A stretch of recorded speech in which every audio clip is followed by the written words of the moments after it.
Okay, welcome to part two to the Five Guys Oddcast with Liz McConaghy. I sound like I say that name awful. I'm ever so sorry. No, you've said it. You've nailed it. You've Are you nailed it. sure? Okay. Yeah. So clearly you were in the RAF for a long time, 17 and a half years, probably one of the most busiest periods of the British Armed Forces, two wars. Um, for people that have not been on operations, I don't know what the question should be. What's it like? Yeah, what's it like first? Yeah. I think I was quite lucky because I was part of a squadron. So when we deployed as a formed unit is the term. So you'd essentially be going away with your mates. There Yeah. was I think we had 3 or 4 crews in Iraq, and then we had 7 crews, I think, eventually in Afghanistan. So, you're going away with 60 of your mates, including the engineers and some of the ops staff as well. So it was initially quite good fun. We used to nickname it Fat Camp because you go away, you'd sunbathe, go to the gym, and do loads of flying and do loads of good stuff and Gucci stuff with your job. And you get an op bonus as well. So you used to come back from deployment and you'd be like rich, skinny, and brown. And it was great. And that was kind of, Iraq was certainly a bit like that. And then early days in Afghan wear, because Afghanistan hadn't really ramped up in the early days because, Camp Bastion didn't exist. And we were kind of there in the early days helping build Camp Bastion by underslinging all the stuff across the Red Desert from Kandahar to build it. But certainly, I think from 2008 onwards, then things ramped up a little bit in Afghanistan. And then it wasn't quite so fun going away every year, and that's the Chinook Force were there for the entirety of that campaign. So you would do your 3-month deployment. You would then come back to the UK, have a bit of leave, etc. And then you'd know already exactly when you were going away again, because we would sort of flip-flop between the two squadrons. So you could see on your calendar, oh, I'll be going again in exactly 9 months or whatever it was. So it's good in that respect. You could plan your life, but you could also see on your calendar, I'm going to miss that wedding. I'm going to miss so-and-so's birthday. I'm going to miss this. So it was good to have that structure, I guess. And I think, we were lucky to go as a formed unit. I think for anyone who's deploying on your own, it can be much more daunting because you're traveling. It's like anything when you're going, on a course the night before, you're a bit like, oh my Yeah. God, what if I don't know anyone, this, that, and the other? What if I got the wrong kit? All that what if I'm even at the wrong place? You have all those anxiety emotions building. Whereas when you're in a formed unit and you've done it time and time again, it's not quite so bad. But it's Iraq and Afghanistan. Certainly Afghanistan was the most beautiful place I've ever been to. It's a stunning country. And I think that my main memory of Iraq was really the heat. The heat in Iraq was intense, and it probably was about the same in Afghanistan, but I think I'd never experienced heat like that before. I was from Northern Ireland. It's not exactly known for being warm and dry there. And suddenly, going to Iraq and it being 40 degrees, it was like, wow. And it hit me like a steam train. So, different memories from both, really. Yeah. So I know I know a few people who went out to Afghanistan who did a similar job to you, not on the helicopters, but dealing with all the casualties. So how do you deal with the trauma for the people that have never dealt with some of the things you see on operations, dealing with some of the catastrophic injuries that people suffer from? How do you deal with it? Yeah, exactly. It's a great question. MERT was the medical emergency response team, and that was the airborne ambulance out in Afghanistan. So that would go out, collect all the injured soldiers and Afghan locals and any of the NATO troops really, and obviously anyone who's killed in action. And we held the same duty in Iraq, but it was very benign in Iraq. And again, early days in Afghan, it was really benign. And then as things got more kinetic, it really ramped up. So you'd go from picking someone up who'd like broken their leg to someone who'd had their leg blown off to then someone who'd literally been blown up in two. And the nature of those injuries worsened as time went on in that campaign. Now, I feel like I had the luxury to ramp it up slowly as it went through, and I essentially normalized that trauma. So, you start to see things down the back and it wouldn't even affect you. You kind of built up your defenses. You'd normalized seeing people blown to pieces and people literally blood and gore everywhere. Now, it's a double-edged sword because I think I was lucky that I had that option to normalize it. That obviously took its toll on me later on whenever I left the forces, because I had normalized those things that just aren't normal. And it's things that I think, the blue light forces, certainly the fire service do, because you're so used to seeing these things after a while. that's where black humor comes in, isn't it? You know, that's again a coping mechanism, but you just normalize it. You know, our day at work would be somebody else's catastrophic day at work, Yeah. whereas for us, it's just another day at work. And I think some of the younger crewmen coming behind me, you know, they'd whipped through their basic training, you know, a couple of maybe only 18 months after joining the RAF, they'd be out in Kandahar or out in Afghanistan, out flying from Bastion and picking up, you know, shock and awe on day one out there. And that had a different impact on them, because I think that was the, you know, oh my God, this is like really real.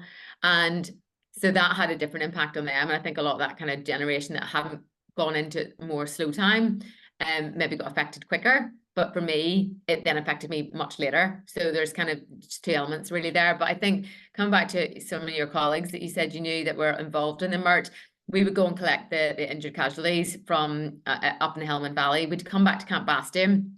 We'd land on Nightingale, which was the hospital HLS, the hospital landing site. And the fire section would meet us there, and they'd offload the bodies or the casualties into the ambulance, and then the ambulance would drive 20 meters or whatever to the hospital. Now, those firefighters saw complete shock and awe for like maybe a minute maximum, you know, what if we're offloading a couple of casualties, you know, complete trauma down the back of the aircraft. And then they'd just go back to normal stuff, playing volleyball, watching box sets, whatever it was they were doing. And they didn't have the opportunity to find out what the backstory was of those casualties. You know, what had happened was an ID strike where they, most of the time you could tell if it was British or American by the uniform, but not always. So they didn't have the backstory of those injuries. And they also didn't necessarily have the follow-up story, whereas we knew the medics quite well, so we would know where they're recovering, did they make it, all that kind of stuff.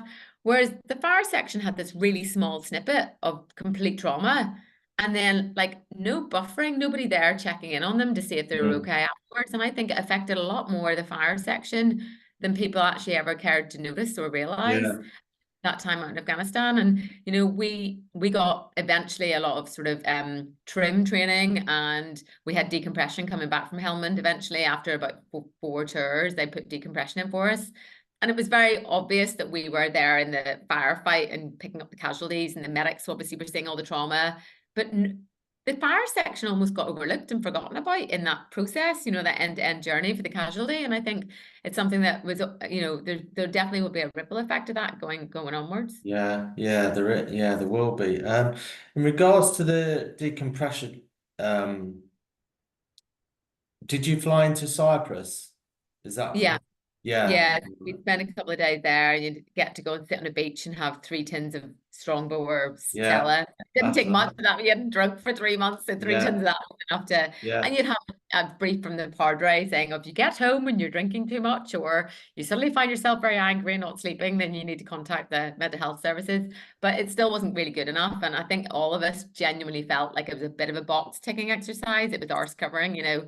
Same with Trim came in, and Trim was trauma risk management. So basically a peer on peer thing. You'd go to your mucka and say, that was a pretty tough day. How are you feeling? But they didn't actually ever train any of us to deal with if someone came back and went, I'm actually really not good. I need help. Nobody knew what to do with that answer. So it was, again, a little bit of a box ticking exercise, I think, from the forces of like, oh, we really need to do something about this because people are starting to get PTSD. That should have been front loaded at the start of the campaign, you know, but again, I don't think anyone knew how messy and kinetic Afghanistan was going to become. I don't think anyone did when we first went into that theater. Yeah, I think you're being a bit fair to them, to be honest, because you know, not everyone joined the same day as you in the RAF and in the armed forces. You know, there were still people in there that had been probably even in the Falklands, Northern Ireland, First Gulf War, Kosovo, and other operations. You know, so it shouldn't have been a surprise. I think we were all surprised how, as you say, kinetic Afghanistan. Jesus, it was horrific. And, you know, I only know that from friends of mine that went there, but, you know, it sounds horrific, a lot worse than we had in the First Gulf War. So I think you give them a bit of a fair ride. Right. Actually, that's a very fair point. You know, so PTSD was known from the Falklands. You know, that was probably the first time, you know, it had started to kind of come to fruition and people were starting to talk about that term.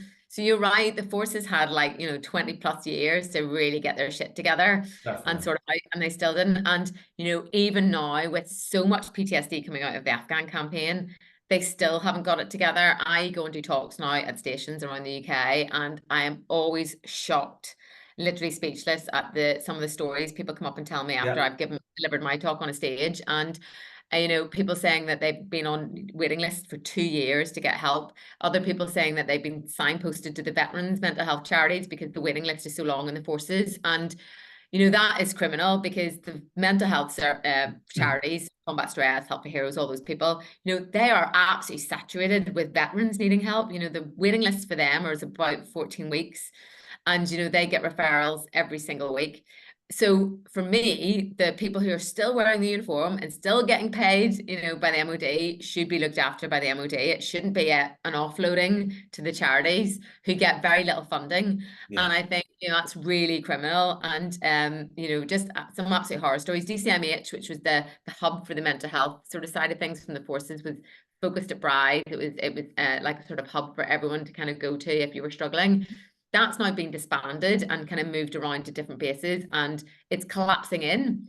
And you think, it's like building this incredible lifeboat when it was working, building this incredible lifeboat and then like puncturing the side of it and letting it sink. It's just, I don't understand why they're still not growing that system, and it's lacking in funding. Again, I've heard horror stories of nurses who are just normal nurses who do jabs and inoculations and all that stuff being asked to be mental health nurses without any extra training because they're so short of them. And that has another knock-on effect, that they're not trained to do the job, but they're now taking on a burden from someone else where they're not trained to mentally deal with that as well. So it's like putting first field dressing on after first field dressing. They're just not geared up for it. And I think that's really pretty shocking. And I've been quite vocal about it on my social media, but no one seems to care, sadly. So No. I'll keep banging my drum and hopefully. Yeah, I think it's important to and to let you know what's going on the fire service. It's just as bad. It's It's sad. yeah, you get this is what happens. We get trim advisors, so they do a trim course similar to what happened in the RAF. Normally people go looking for promotion. Yeah. And so what happens after an incident that may or may not have been catastrophic, you get a phone call. How's everyone doing, guy? So if you're the manager, crew manager, how's everyone doing, guy? Well, you're going to say, yeah, right, because I think you're a bit of a dick anyway, so I don't want you to come to the fire station. Yeah. And the thing is, whenever you were crumbling, because I obviously, like, whenever I left, I really did have a mental breakdown with PTSD. And, it's very well documented now about the day I tried to end my life over it all. But that year when I was crumbling, when people did phone me to ask how I was, the first thing I'd be like, oh, yeah, I'm all right. How are you? How's lockdown? How are the kids? You get the spotlight off you straight away when you're really crumbling, because you don't want anyone to dig deeper. You don't want anyone to start picking away at it and pulling at a string.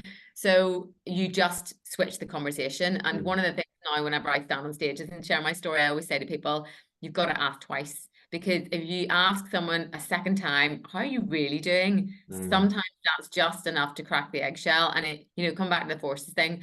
They're incredibly good at hard boiling eggs. Same in the blue light services. They hard boil you to do the job and to deal with those things that you're exposed to every day. But they don't reverse that process when you leave. So we're all walking around like these hardened shells.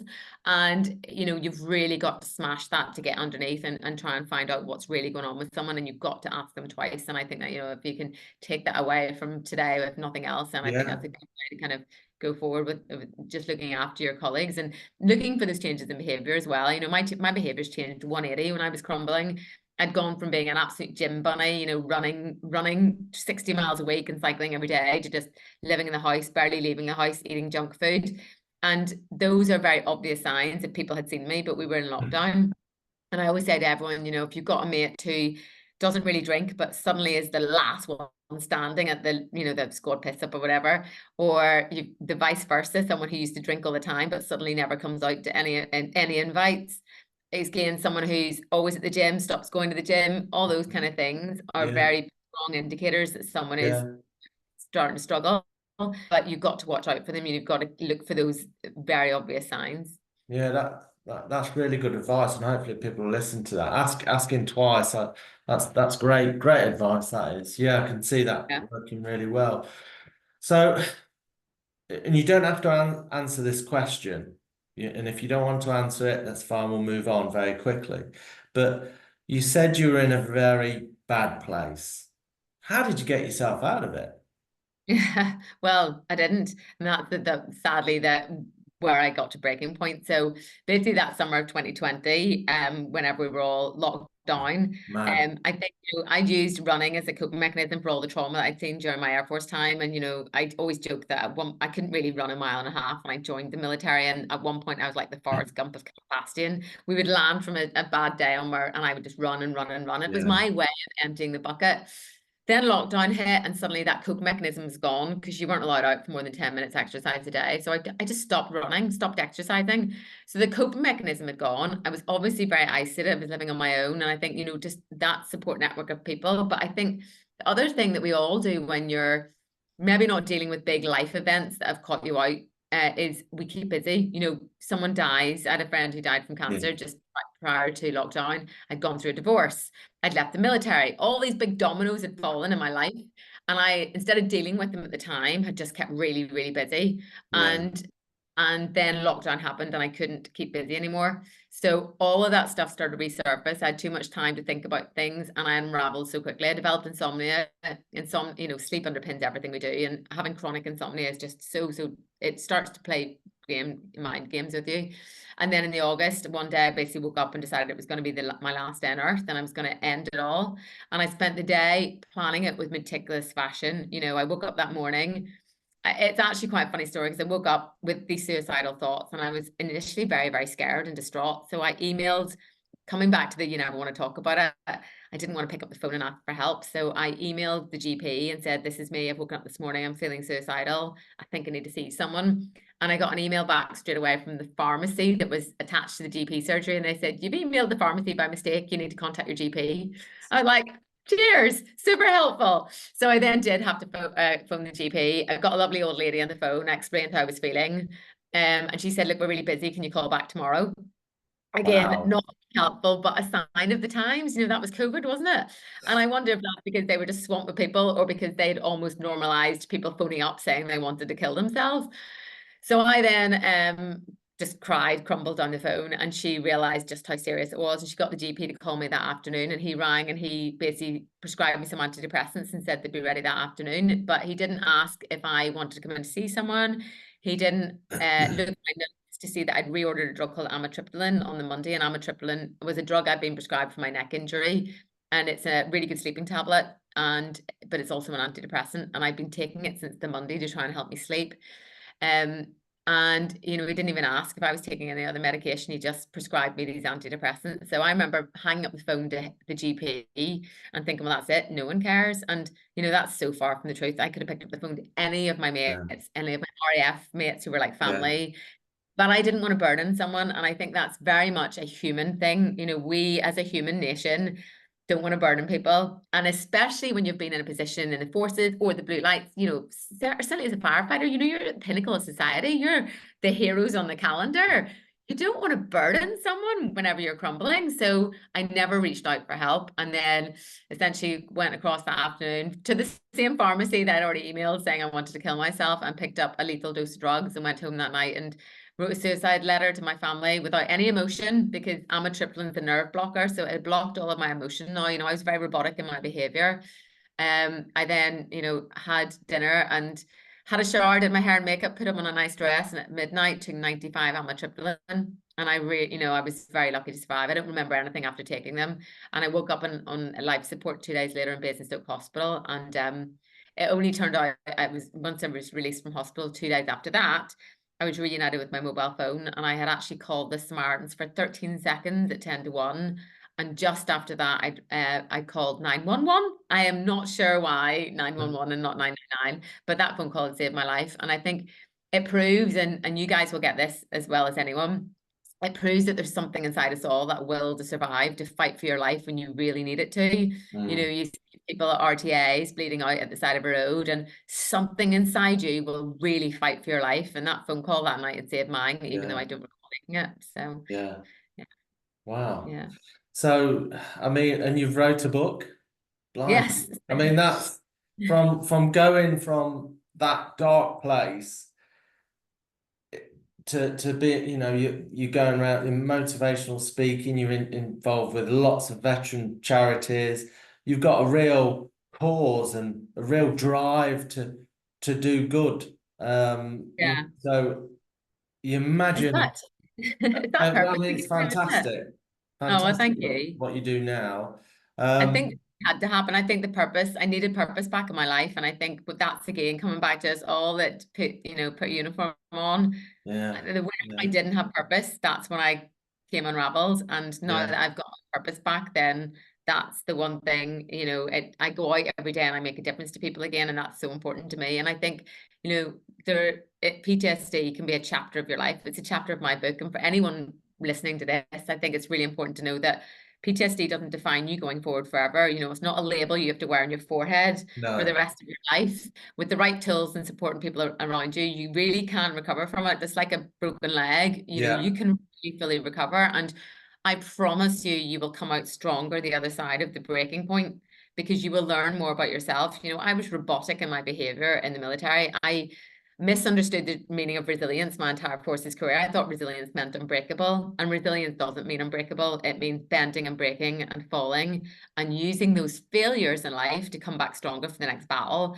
And if anyone is right on that breaking point now and just thinks I'm about to snap and I really need help, allow yourself to fall and to fold in and use it as a growth period in life. I've learned yeah, so much about myself since that point of overdose, and I'm a better person for it. I'm more self-aware. I'm more aware of other people and their emotions instead of being this hardened shell. So it yeah. was weirdly one of the best things that ever happened to me. Yeah, yeah, you certainly are. You're certainly making a difference. That's for I, sure. I Blimey. hope, Yeah, yeah, I mean, to give that message to people that, you can get through it. You can get through, troubles if you're suffering from PTSD, if you've been in the armed forces, etc., and you've done some stuff. Yeah, that's such a good, an important message for people to hear when they're in the very lowest that, you know, people have gone through it, they've pulled themselves through it, and I can. yeah. And I think, I stand on the stage now and I share basically my biggest failure, which was the day of the overdose. And essentially stand on a To stage and be hold fair, doors. it's a good failure to have, though, isn't it? Yeah, it is. But I stand there and like almost hold the door open for people virtually for them to walk through and share Yeah, their failures. And I think, you use the analogy, if you're all sat in an exam hall and someone goes, does anyone have a clue what we're doing? I've got absolutely no idea. Everyone breathes a sigh of relief and goes, oh my yeah, God, I don't know either. Are we meant to like tick the box? Or are we meant to scratch it? yeah, Whatever definitely. it is. The Yeah, second you go, I don't know what I'm doing, I'm failing, somebody else might just need to hear that to go, oh my God, I have not been myself since that day either, or yeah, I'm really struggling too, or this is happening at home. And I think how empowering would it be as leaders, as bosses around team leaders, bosses in a station, or just around, companies, to be able to stand in front of your people and say, I'm not doing so good today. I need your help, because suddenly you empower all your people to go, this is something we can do. We can help. yeah, Or you'll just, that one person who's also at breaking point might go, oh my God, so it's not just me then. There's the boss and he's struggling as well.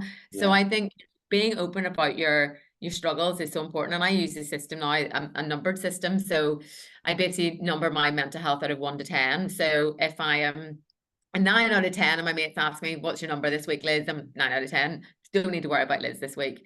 If they ask and I'm a 2 or a 3 out of 10, they'll probably just keep a closer eye on me, take me out for a brew, take me for a walk.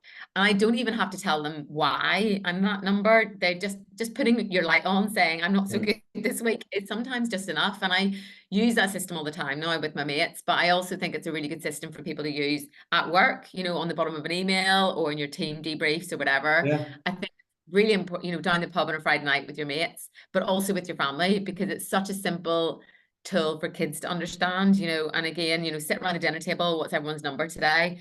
But how empowering is it as an adult to be able to say to your kids, daddy's a 4 today. Why is daddy a 4? Well, he had a hard day at work today, or he misses his mate, or whatever it is, because setting the example to kids then that it is okay to talk about your mental health. And I think as a whole nation, we need to get better at that. Yeah, definitely. Yeah, and things, that what you've spoken to about today will help so many people. I mean, I know you're going after this. I know we're going to have to stop very shortly because you're going away later tonight to deliver a talk. Yeah, I'm doing an online thing with Forces Radio, so Yeah, slightly that's different. great. Yeah, Right. But anyone who is listening to this, I mean, I have my DMs literally are always open. I'm on Instagram and Facebook and Twitter and all those kind of things, and LinkedIn, which is how we connected. And I think, I must get messages every day from someone who's read the book and the book's helped them, but yeah, also just from people who have seen a podcast or heard something I've said and it's landed and resonated, and they've just suddenly realized that maybe it's time for them to reach out for help. So I'm always there for a chat if someone wants to reach out.